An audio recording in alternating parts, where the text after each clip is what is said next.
In today's video, we continue our Azami series, focusing in on the best Azami spots on Coastline. Now make sure to drop down into the comment section and let us know what else you'd like to see on the channel in the coming weeks. Now if you have not got your hands on the brand new Elevate Yana bundle, make sure to head over to the R6 shop to check it out. It is absolutely sick, so you're going to want to get your hands on that. Now let's aim for 100 likes on this video, and of course if you're new to the channel, make sure to hit that subscribe button and the notification bell. And without me talking anymore, let's get started.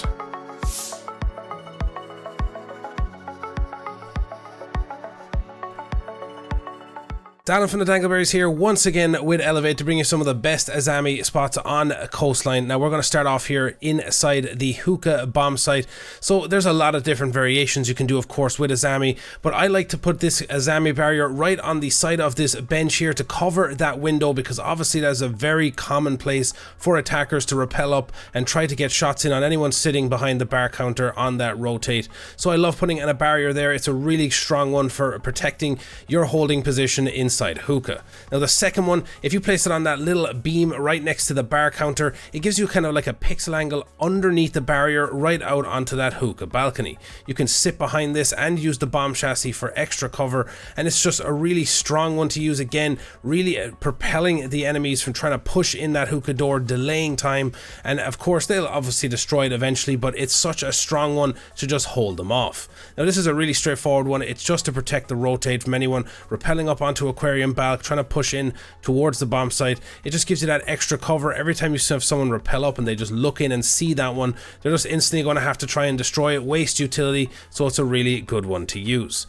Now this next one is like a really cool one that I like to use right on the door, just coming in towards that kind of pink bar area. If you shoot a hole in the floor and you'll see that kind of white neon light underneath, if you place a barrier on it, it'll create this kind of weird little pointy barrier sticking up, and then if you add a second one about 40% of the way up, you'll be able to place a barrier to protect anyone as the attackers are pushing up that cool vibe stairs. You can just control this little area inside pink bar using this barrier for cover, and on top of that you can also swing out towards the VIP doorway. So it's another really great barrier to use, so I'd advise you to try it out. Moving on to the next one, down inside Sunrise. Now this is a really straightforward one but highly effective. If the bomb site's inside kitchen, you're normally going to have someone try and play Sunrise, slow their push coming in from this side of the building. So if you just place it on the top of the door frame, you'll be able to sit behind the bar counter and get a really nice little pixel angle onto anyone trying to open that door. They won't be able to see you, of course, because of the barrier, and it's really difficult for them to even push in and break that barrier. It's quite a risky move, so that you have a really strong power position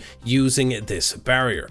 Now we're going to move on to the next one here, and this is going to take us inside the actual kitchen and service bomb site. So this is a really common one but so effective if used correctly. So you can just place it on the little side part of the door frame and the window, and you'll create a small little angle on the side of the barrier out towards that service door. Now you can place it in different locations to get a smaller pixel hole. You can break it, place it again in a different position here. I'm just showing you different variations. You get smaller and smaller little pixel holes out towards that door frame, so it's just up to you to kind of mess around with it and find the sweet spot to use this barrier.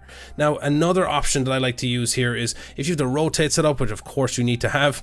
A lot of people can put one on the top of that door at the very end of service, but I actually like to put it on the midpoint door here, about a little bit above the door frame. And then if you place a second barrier right on the side of the bomb chassis, exactly where I've pinpointed, it almost creates a one-way angle onto that service door.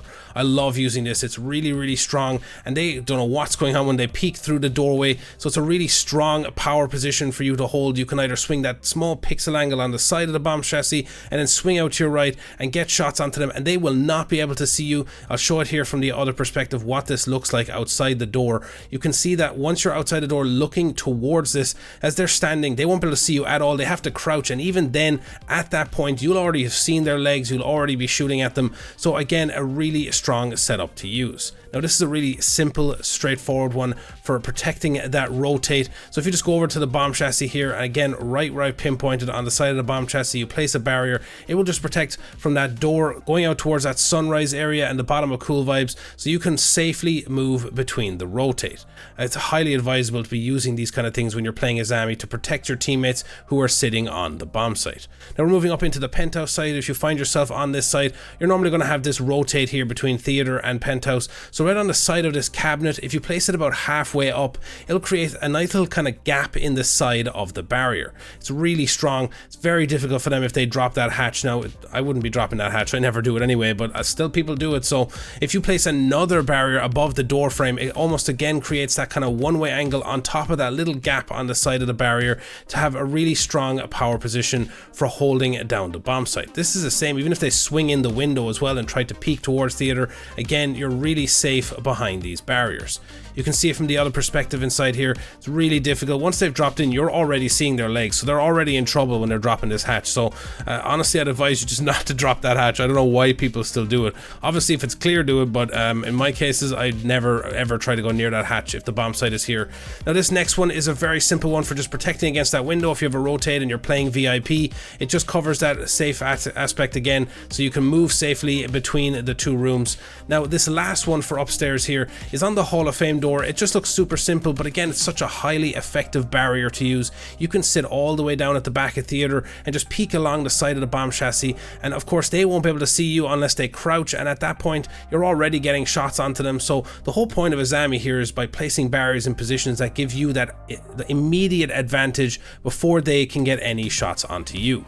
Now we're moving down into blue bar here. If you do find yourself on this bomb site, which is quite rare, you can put one on the side of this couch here just to give you that cover from the window. Again, really strong so that you can move between the door out into the hallway and rotate around by sunrise safely without getting picked off by someone sitting on the window.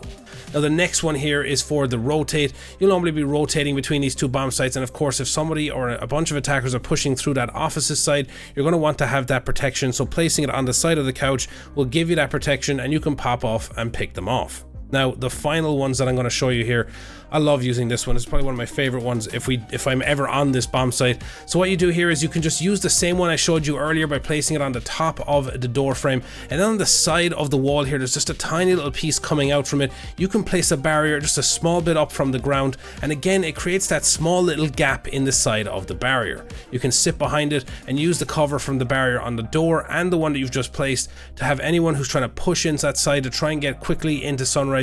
You can stop their push and take control and keep that area of the bomb site safe. So there's just tons of different opportunities you can use with Azami. I think that's why she's one of the best operators in the game. Even with all the nerfs, it still hasn't really changed anything. But anyway, I hope you enjoyed the video. If you want to see more stuff like this, go down into the comment section like I said, and if you're new to the channel, hit the sub button and the notification bell. And of course, if you have not got your hands on that Elevate Yana skin, get over to the shop and check it out. And until next time, I'll talk to you in the next one.